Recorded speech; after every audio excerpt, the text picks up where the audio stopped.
As you can see, this is pretty basic use. Now we are going to learn about Langchain, which will allow us to make a lot more complex language applications.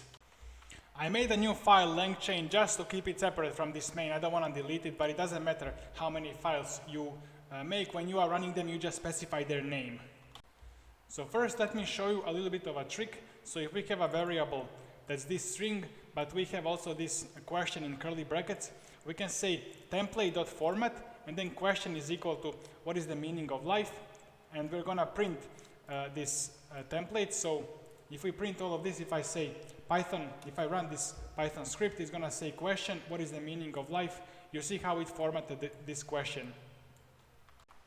Now I made a new project, so we're going to from langchain.llms import OpenAI, and we're going to from Langchain import prompt template and LLM chain.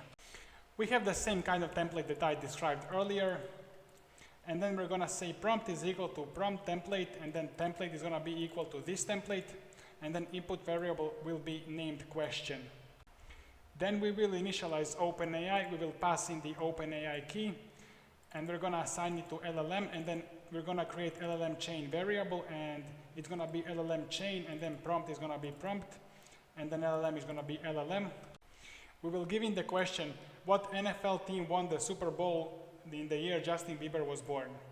And then we're going to say result is equal to LLM chain dot run. And we're going to pass in the question. So you can take a look at this a bit more. So when we pass in this question, it's going to see that input variables is question.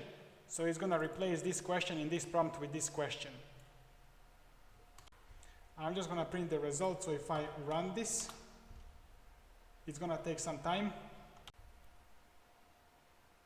Justin Bieber was born in 1994, so the NFL team that won the Super Bowl in 1994 was the Dallas Cowboys. You can see that it's thinking step by step because the prompt is let's think step by step. Now I want to show you a bit different small project. So if I go here and say what is 2 plus 2?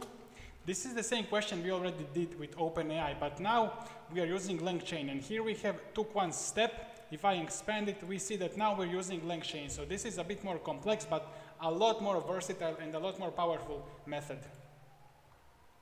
So let's take a look at the codes. I'm going to leave all of these projects in the GitHub. So before we had this one, and now we have this one. I ordered them by 0, 1, 2, 3, 4. I ordered them properly. The only thing you will do is you will replace this key. I will delete this, and you will set your own API key here. We will start with the necessary imports, and then it will be very similar. So we have CL on chat start and CL on message.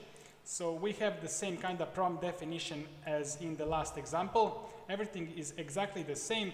We are just defining OpenAI inside of this LLM chain as opposed to defining it separately and then assigning LLM is equal to LLM. So this is the same thing.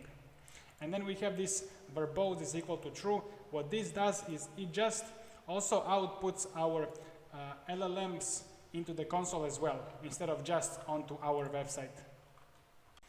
So one thing you need to do here is when you define this main function that executes on chat start, and you define, for example, this LLM chain, this other function is not going to have access to it because this is defined inside of this function, so you need to somehow save it. So we're going to save it in cl.usersession.set, and then we're going to set LLM chain to LLM chain, so we saved it in this user session, and then in this other function we can access it. LLM chain is equal to cl.usersession.get LLM chain, and now we access this object. And now we're going to say response is equal to await. Make sure to have async because you're using await. LLM chain.asynchronous call, and then we pass in the message of the user, and then this is basically to handle the streaming. I will explain what streaming is.